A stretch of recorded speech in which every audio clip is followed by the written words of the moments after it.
Hello everyone, welcome back in Rai Smart Classes.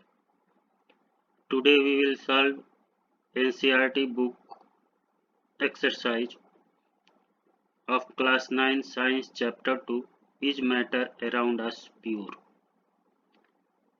In this session we will solve chapter 2 exercise of page number 28, question number 1 to question number 11. I will try to explain each question through PowerPoint presentation to understand you easily. At the end of each slide, hold a slide for a minute so that you can write down the answer of each question for practice and revision. If you understand and satisfy our learning pattern, please subscribe our channel and turn on notification for complete study of each chapter and latest update. Now let us begin the question.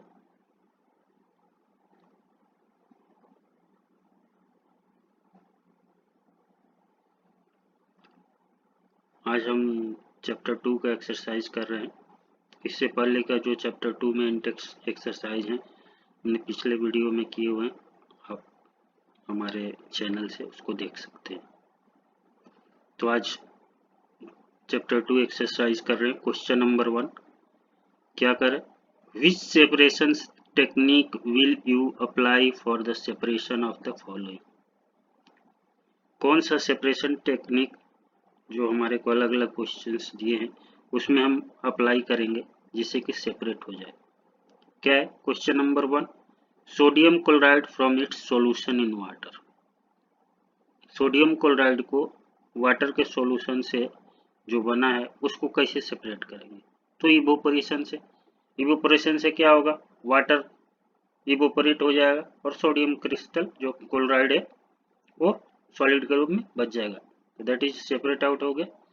तो इसका answer क्या होगा? In water sodium chloride in its solution can be separated through the process of evaporation. Next question, ammonium chloride from a mixture containing sodium chloride and ammonium chloride. अगर एक mixture है sodium chloride और ammonium chloride को, इसमें से ammonium chloride को कैसे separate करेंगे? तो इसके लिए अमोनियम क्लोराइड को सेपरेट करने के लिए सब्लिमेशन। सब्लिमेशन में क्या होता है? Directly solid to gas form में कन्वर्ट हो जाएगा। जो बीच का लिक्विड स्टेट है वो नहीं जाता है, डायरेक्ट सॉलिड टू गैस में चला जाता है। सब्लिमेशन में कैसा होता है? हम सब एक क्या करते हैं, एक डिश में हम मिक्सचर लेते हैं, उसको हीट करते हैं, उसके ऊपर हम एक फनेल इन्वर्ट करके रख देते हैं। तो एक जब टेम्परेचर आएगा, जब हीटिंग आएगा तो अमोनियम क्लोराइड क्या होगा? वेपर के रूप में बनेगा और जाके जो फनेल है उसके इनसाइड उसमें चिपक जाएगा। ऊपर से हम कॉटन लगा देंगे जिससे कि बाहर ना जाए, तो उस पे से फिर हम कलेक्ट कर लेंगे तो हमें प्योर अमोनियम क्लोराइड मिल जाएगा। तो the process of sublimation is used to separate ammonium chloride from a mixture containing sodium chloride and ammonium chloride. Next question क्या है? A small pieces of metal in the engine oil of car. अगर छोटे piece metal के हैं engine oil का car में तो simply filtration कर देंगे तो क्या होगा? ऑयल बाहर हो जाएगा और मेटल का पीस अलग हो जाएगा। तो इसका आंसर क्या है? Teeny chunks of metal piece in engine oil of car can be manually filtered. Simply हम फिल्टर्ड कर देंगे तो ऑयल अलग, जो मेटल्स हैं वो अलग हो जाएगा। Next, different pigments from an extract of flower petals. अगर किसी फ्लावर के फूल से जो हम पिगमेंट्स लिए हैं तो उसको किस तरह से एक्सट्रैक्ट को हम उसके पिगमेंट को अलग करेंगे? अगर जो फ्लावर पिटल का एक्सट्रैक्ट है तो हम क्रोमेटोग्राफी में हमने आपको दिखाया। एक क्रोमेटोग्राफी में क्या होता है? एक जगह हम स्पॉट लगाते हैं और सॉल्यूशन में जब डालते हैं तो जो क्या है, अलग अलग जो स्ट्रेंथ पे जो कलर चढ़ेगा तो सेपरेट आउट हो जाएगा, सबके अपने अपने पीक आएंगे। Chromatography can be used for fine segregation of various pigments from an extract of flower petals. Next, butter from curd. Butter को कर्ड से कैसे, तो सेंट्रीफ्यूगेशन के थ्रू हम कर्ड से बटर को अलग कर सकते हैं। उसमें क्या है, डेंसर जो होगा वो बॉटम में चला जाएगा, ऊपर आ जाएगा liquid. The technique of centrifugation can be applied to separate butter from curd. It is used on the concept of difference in density. दोनों की डेंसिटी अलग अलग होती है, तो बटर को कर्ड से अलग करने के लिए सेंट्रीफ्यूगेशन का यूज करेंगे, जिससे सेपरेट हो जाएगा। मिल्क में भी हम आपको दिखाया, पहले हमने बताया सेंट्रीफ्यूगेशन का, जो हम फैट निकालते हैं कि उस मिल्क में कितना है, तो थ्रू सेंट्रीफ्यूगेशन निकालते हैं।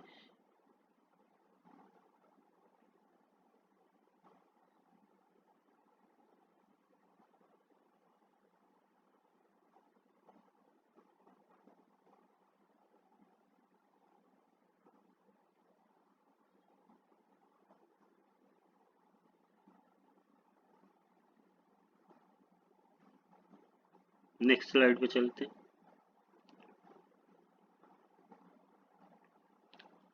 Oil from water. अगर ऑयल और वाटर का मिक्सचर है, सॉल्यूशन है, तो उसको सेपरेट कैसे करेंगे, थ्रू सेपरेटिंग फनेल। उसमें क्या होगा, सेपरेटिंग फनेल में हम डालेंगे तो ऑयल इमिसिबल है वाटर में, तो दोनों अलग अलग लेयर में आ जाएंगे। वो जो ऑयल है नीचे आ जाएगा, फिर हम सेपरेटिंग फनेल से निकाल लेंगे। To separate oil from water which are two immiscible liquid which is varying in their density, separating funnel can be an effective method. अगर दो इमिसिबल लिक्विड हो तो हम सिंपली सेपरेटिंग फनेल में डालेंगे, दोनों एक ऊपर रह जाएगा, एक नीचे, नीचे का पार्ट हम डिकेंट करके निकाल लेंगे। Tea leaves from T. Simply filtration से हम टी लीव्स को अलग कर सकते हैं। Tea leaves can be manually separated from T using simple filtration method. Next, iron pins from sand. Iron pin को अगर सैंड में मिक्सचर है, आयरन पिन और सैंड का मिक्सचर है, उसमें से आयरन पिन को कैसे लेंगे, अलग करेंगे। तो आयरन की बिहेवियर क्या होती है, मैग्नेटिक होता है, तो हम मैग्नेट के थ्रू आयरन को सेपरेट आउट कर सकते हैं। तो iron pins can be separated from sand either manually, एक एक को मैनुअली सेग्रीगेट करके, और with the use of magnets as the pins exhibit a strong magnetic quality. जो पिन से आयरन होता है क्या, स्ट्रिक उसमें मैग्नेटिक क्वालिटी स्ट्रॉन्ग होता है, तो सारे मैग्नेट में चिपक जाएंगे और सेग्रीगेट हो जाएंगे। Wheat grains from husk. जो व्हीट ग्रेन है, हस्क से जब हम काट के लाते हैं तो कैसे, थ्रू विनोइंग। उसमें क्या होगा, ग्रेन हेवी है, वो जब विनोइंग करेंगे, थोड़ी सी वाइंड की मतलब हवा जिधर चल रहा है तो क्या होगा, जो हस्क है वो हल्का होता है, वो दूर की तरफ उड़ जाएगा, और ग्रेन्स क्या है, वजन ज़्यादा है, वो पास में सेग्रीगेट हो जाएगा। There is difference in their mass between husk and wheat. Husk और व्हीट के मास में अंतर है। If treated with a small amount of wind energy, a remarkable variation in the moving distance is noticed। अगर हम हवा के रुख की तरह हम यूज करते हैं तो क्या होगा, जो हेवी है वो वहीं नीचे गिर जाएगा, और जो हल्का है वो दूर काफी डिस्टेंस पे। Hence separate them, the winnowing procedure can be applied. Fine mud particles suspended in water. अगर मड पार्टिकल्स सस्पेंडेड जैसे वाटर में है, मडी वाटर है, तो उसमें से अगर मड जो पार्टिकल्स हैं कैसे, तो उसको अगर हम सस्पेंडेड है तो सिंपली बिना डिस्टर्ब किए छोड़ देंगे तो क्या होगा, वो नीचे बैठ जाएगा, सेडिमेंट हो जाएगा, फिर वाटर लेयर को सेपरेट कर लेंगे डिकेंट करके। तो due to the property of water, sand और fine mud particles tends to sink in the bottom, नीचे बैठ जाएगा। As it is denser, provided they are undisturb. जब हम उसको अनडिस्टर्ब छोड़ देंगे तो जो सैंड और फाइन मड की जो पार्टिकल्स है क्या बॉटम में बढ़ जाएंगे, ऊपर वाटर का लेयर है। देन हम क्या करेंगे, through the process of sedimentation or decantation, water can be separated from fine mud particles as the technique is established on obtaining clear water by tilting it out. Clear water बाहर आ जाएगा, mud settle हो जाएगा।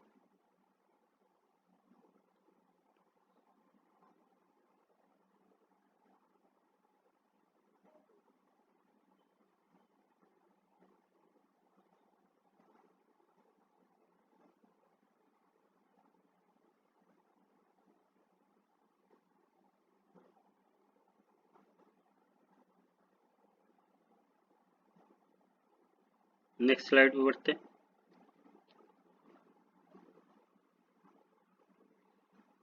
Question number 2, right the steps you would use for making tea using the word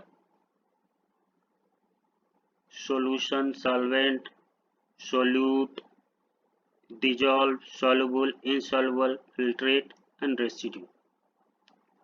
क्या है कि जब हम चाय बनाते हैं तो हमें इस वर्ड के साथ बताना है कि कैसे, जिससे कि सॉल्यूशन कौन सा है, सोल्यूट क्या है, सॉल्वेंट क्या है, कौन सा डिजॉल्व है। तो सबसे हम चाय कैसे पत्ते हैं, सबसे पहले हम एक वेसल लेते हैं, उसमें क्या करते हैं, एक मिल्क डालते हैं, तो मिल्क क्या हुआ, सॉल्वेंट हुआ, फिर हम हीट पे रख देते हैं। नेक्स्ट क्या करते हैं, जब वो मिल्क गर्म हो रहा होता है तब उसमें चाय पत्ती डालते हैं। तो जब टी लीव्स डालते हैं तो टी लीव्स क्या हुआ, एज ए सोल्यूट हो गया। अगेन हम उसको हीट करते रहते हैं।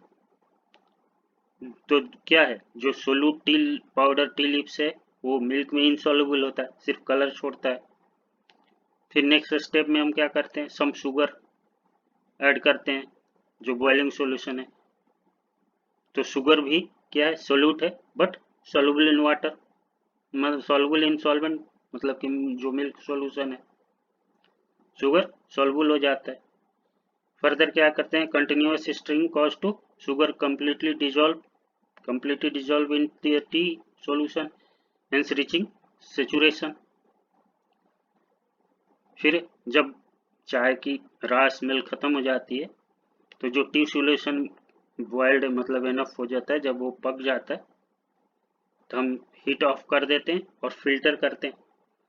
तो जो लिक्विड सॉल्यूशन है, जो मिल्क विथ शुगर, जो डिजॉल्व शुगर एंड इसेंस, जो कलर है टी का स्मेल है, उसके साथ जो सॉल्यूशन है वो फिल्टर हो जाता है, दैट इज फिल्ट्रेट। और जो टी लीव्स बच जाते हैं दैट इज रेसिड्यू। तो अगर हम चाय बनाते हैं और उसको हम सॉल्वेंट सॉल्यूशन के रूप में लिखना हो तो कैसे लिखेंगे, सबसे पहले take a vessel, add a cup of milk which is the solvent, जो मिल्क है क्या हुआ, solvent, supply it with heat, फिर हम उसको गर्म करते हैं। नेक्स्ट ऐड टी पाउडर और tea leaves to the boiling milk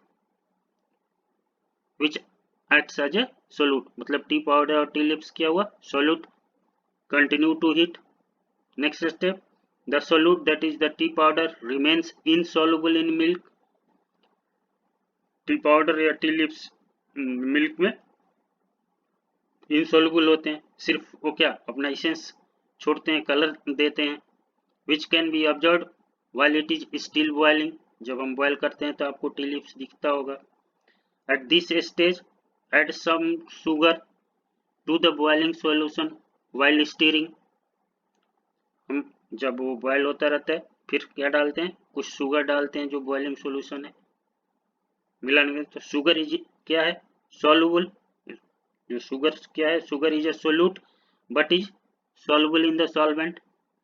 जो milk solution with tea essence जो है उसमें क्या है, सोल्यूट के रूप में शुगर हुआ बट डिजॉल्व हो जाएगा। Continuous stirring cause the sugar to completely dissolve in the tea solution hence reaching saturation. जो शुगर हमने डाला है वो क्या होगा, कंप्लीटली डिजॉल्व हो जाएगा जब हम कंटिन्यूअस स्टीरिंग करते रहेंगे।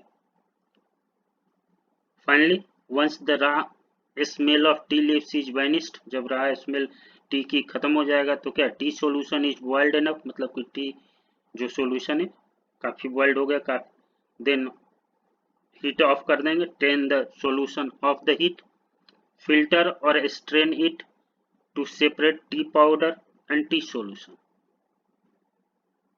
The insoluble tea powder remains as a residue, जो बचा वो रेसिड्यू है, while the solute sugar and the solvent essence milk solution, मतलब कि जो मिल्क सॉल्यूशन क्या हुआ, मिल्क और जो टी की जो इसेंस और वो है, that is a strain through filter medium which is collected as a filtrate, जो चाय हम पीते हैं दैट इज अ फिल्ट्रेट, और जो चाय पत्ती बच जाती है that is a residue.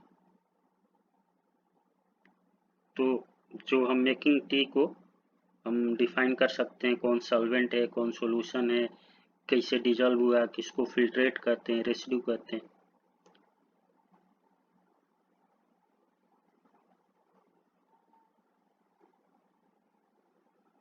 Next slide पे चलते हैं।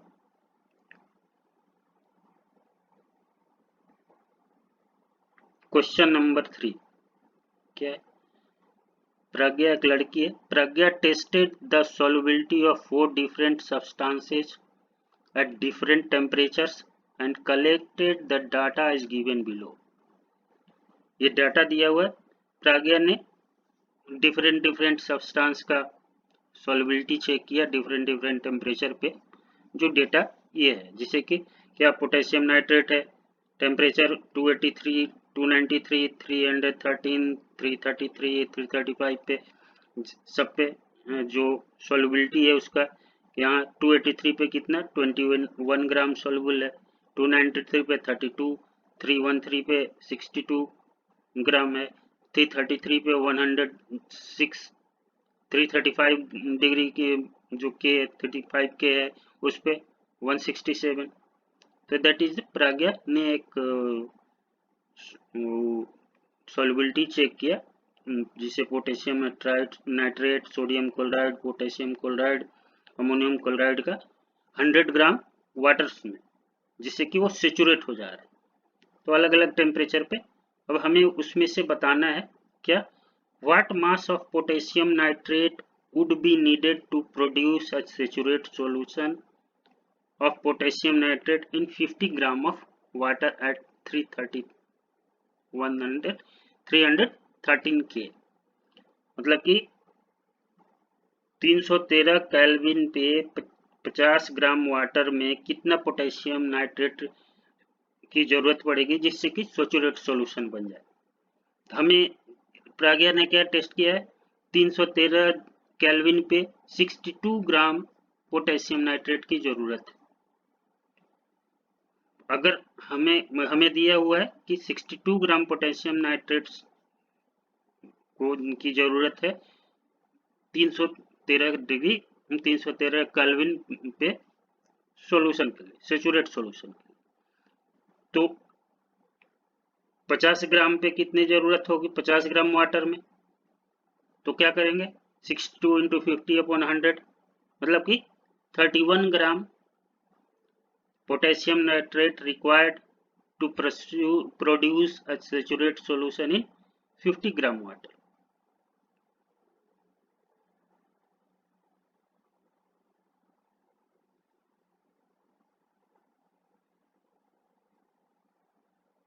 Next slide.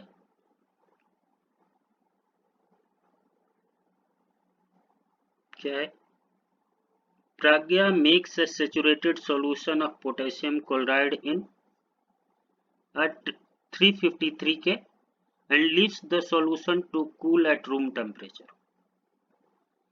What would she observe as the solution cools?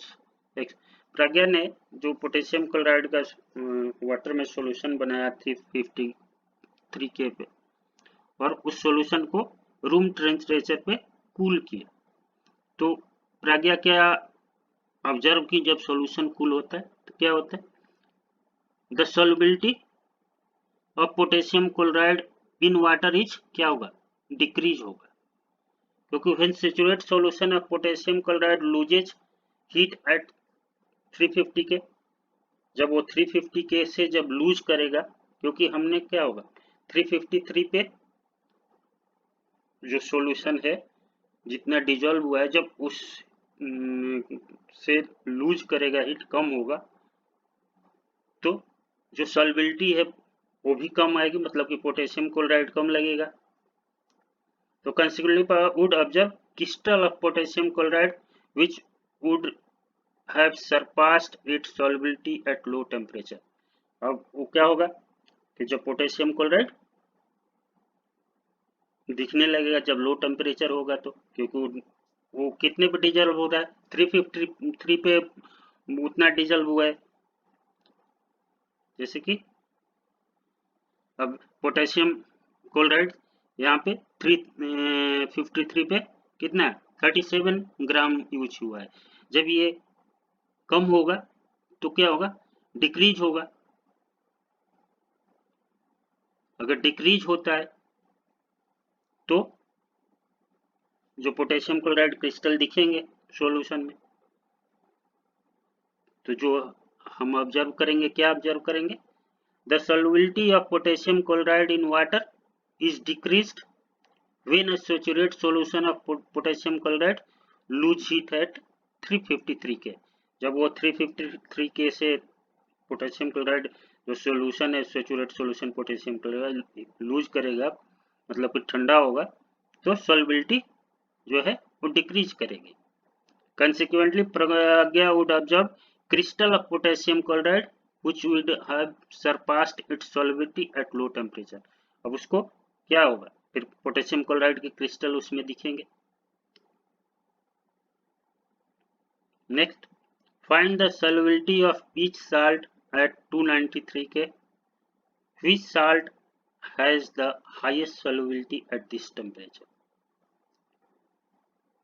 293 K पे जो साल्ट दिए हैं उसकी सॉल्युबिलिटी क्या है, और इसमें से सबसे हाईएस्ट सॉल्युबिलिटी इस टेम्परेचर पे किसकी है। तो हमें यहाँ पे जो ऑब्जर्वेशन मिला है 293 पे कितनी सॉल्युबिलिटी है पोटेशियम नाइट्रेट की 32 gram, sodium chloride 36, potassium chloride 35, ammonium chloride 37, और सबसे हाईएस्ट सॉल्युबिलिटी 293 के पे किसका है, अमोनियम क्लोराइड का 37 gram. That is the answer. हमें जो दिया हुआ है 32 पर 100 ग्राम पोटेशियम नाइट्रेट की सॉल्युबिलिटी है, सोडियम क्लोराइड की 36 पर 100 ग्राम है जो वाटर में सॉल्युबिलिटी दिया हुआ है, पोटेशियम क्लोराइड की 35 और अमोनियम क्लोराइड की 37 पर 100 ग्राम of water। तो हमें क्या दिख रहा है, ammonium chloride salt has the highest amount of solubility when compared to any other salt at 293 के। सबसे ज्यादा solubility कितना है, किसका है, अमोनियम क्लोराइड का।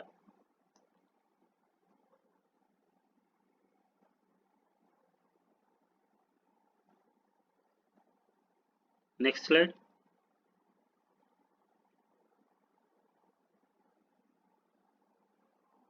नेक्स्ट क्या है, what is the effect of change of temperature on the solubility of salt. क्या है, चेंज ऑफ टेम्परेचर जो उस पे क्या होता है, the table clearly depict that the solubility of the salt is dependent upon the temperature, increase with and increase in temperature. अगर temperature increase हो रहा है तो क्या होगा, सॉल्युबिलिटी भी इंक्रीज होगी। With this we can infer that when a salt arrives at its saturation point at a specific temperature, there is a propensity to dissolve more salt through an increase the temperature of the solution। हम ये देख रहे हैं कि क्या जैसे जैसे temperature बढ़ेगा तो क्या होगा, सॉल्युबिलिटी भी बढ़ेगी। अगर किसी स्पेसिफिक टेम्परेचर पे उसकी सॉल्युबिलिटी जब सेचुरेशन पे पहुंच जाती है और अगर हमें मोर और वो करना है तो क्या करना पड़ेगा, सॉल्यूशन का टेम्परेचर अगर हम इंक्रीज करेंगे तो मोर साल्ट और भी उसमें डिजॉल्व हो सकता है।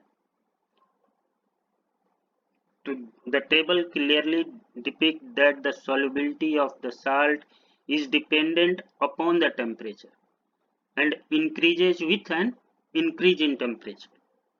With this, we can infer that when a salt arrives at its saturation point at a specific temperature, there is propensity to dissolve more salt through an increase in temperature of the solution.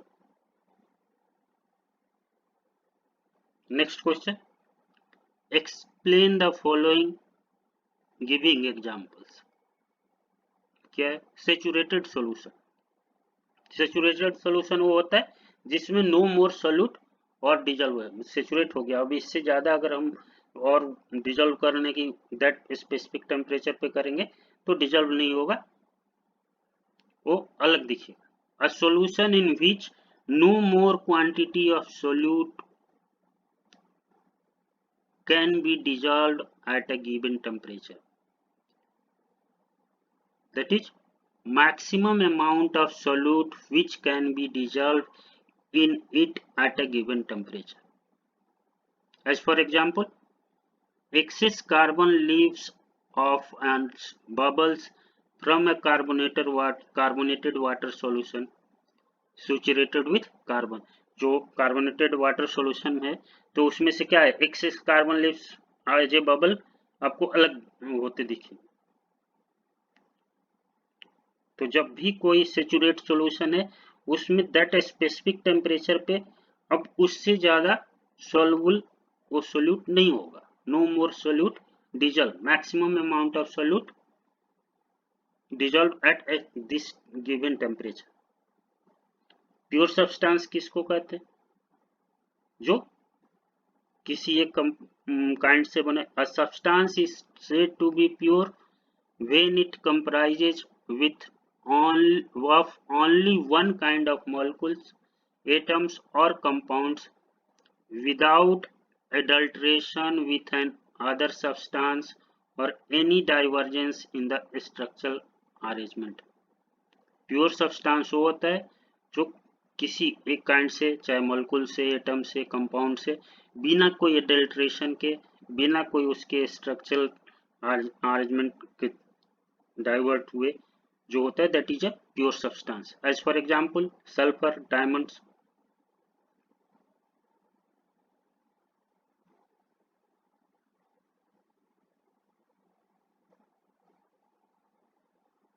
Next slide पे बढ़ते हैं।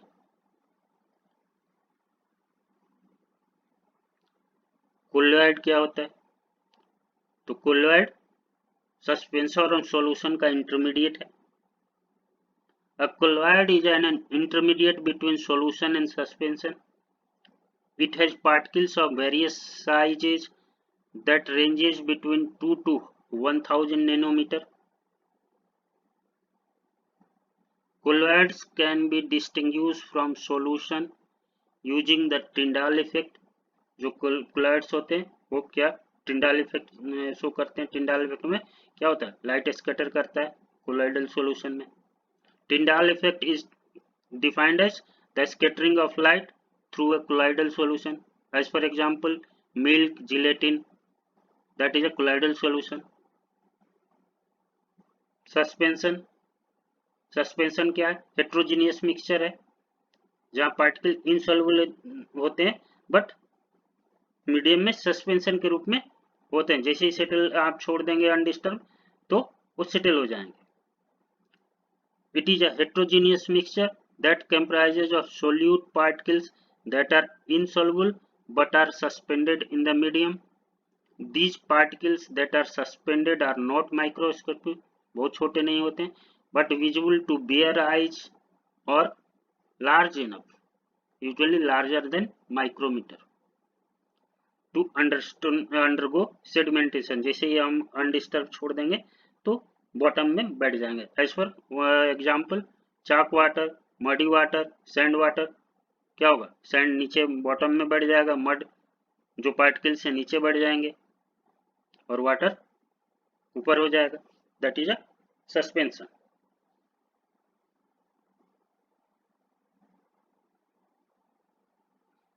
Next slide.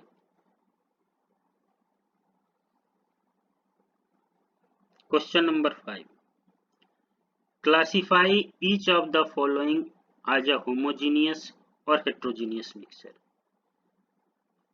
क्या है, soda water, wood, air, soil, vinegar, filter tea, कौन सा homogeneous mixture है, कौन सा हेट्रोजीनियस मिक्सचर है, इसको हमें क्लासिफाई करना है।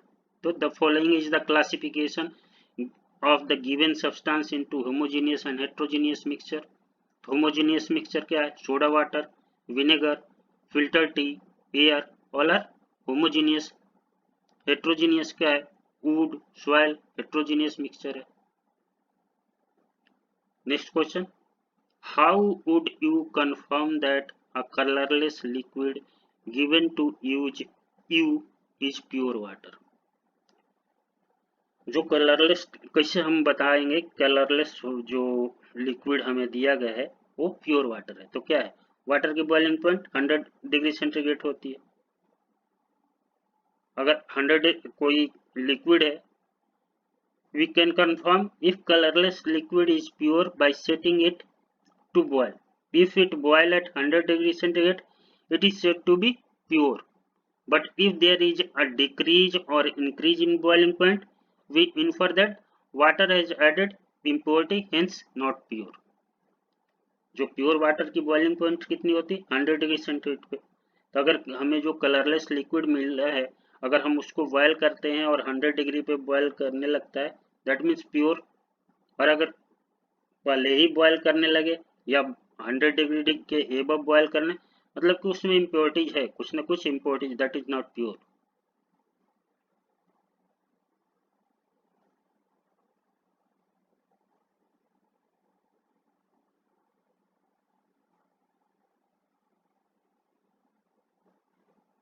Next slide.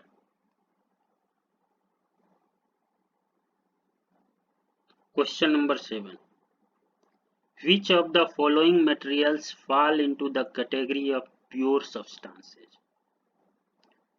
ये जो मटेरियल्स दिए हुए हैं इसमें कौन से क्या है, प्योर सब्सटेंस है, जैसे ice, milk, iron, hydrochloric acid, calcium oxide, mercury, brick, wood, air.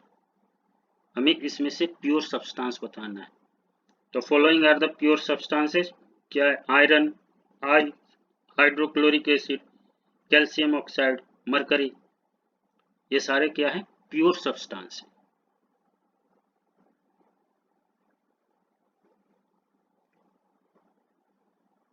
Next question पे बढ़ते हैं।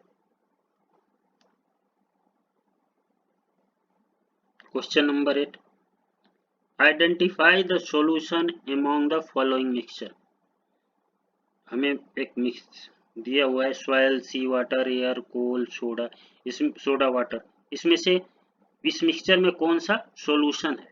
तो सॉल्यूशन क्या है, सी वाटर है, एयर है, सोडा वाटर है, ऑल आर क्या है, सॉल्यूशन। सॉइल क्या है, मिक्सचर है बट सॉल्यूशन नहीं है, कोल सॉल्यूशन नहीं है। Next question, which of the following will show the Tyndall effect. इसमें से कौन सा टिंडाल इफेक्ट शो करता है। तो टिंडाल इफेक्ट क्या है, टिंडाल इफेक्ट में जब लाइट स्कैटर करता है, अगर हम सॉल्यूशन में डाल वो करते हैं तो स्कैटर करता है, दिखता है। तो salt solution, milk, copper sulphate solution, star solution. तो टिंडाल इफेक्ट कौन शो करेगा, milk, star solution, that is a colloidal solution. Colloidal solution exhibit Tyndall effect. तो Tyndall effect exhibit by only milk and starch solution. Salt solution बिल्कुल clear solution होता है, homogeneous. Copper sulphate solution भी homogeneous है, तो वो नहीं show करेगा।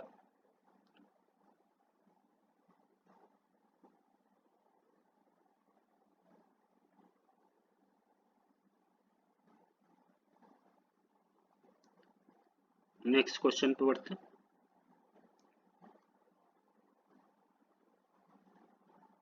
Question number 10, classify the following into elements, compounds and mixture. हमें ये कुछ सब्सटेंस दिए हुए हैं, इनको एलिमेंट्स, कंपाउंड और मिक्सचर में बताना कि कौन एलिमेंट्स है, कौन कंपाउंड्स है, कौन मिक्सचर है। सोडियम, सोडियम क्या है? एलिमेंट है। सॉइल, मिक्सचर है। Sugar solution, that is also a mixture. Silver क्या है? एलिमेंट्स है। Calcium carbonate, that is compound. Tin element, silicon element, coal also a mixture, air also a mixture, soap mixture, methane compound, carbon dioxide compound, blood also a mixture। तो जो element क्या है? Sodium, silver, tin, silicon, all are elements. Calcium carbonate, carbon dioxide, methane, all are compounds. soil, sugar solution, coal, air, blood, soap, all are mixtures।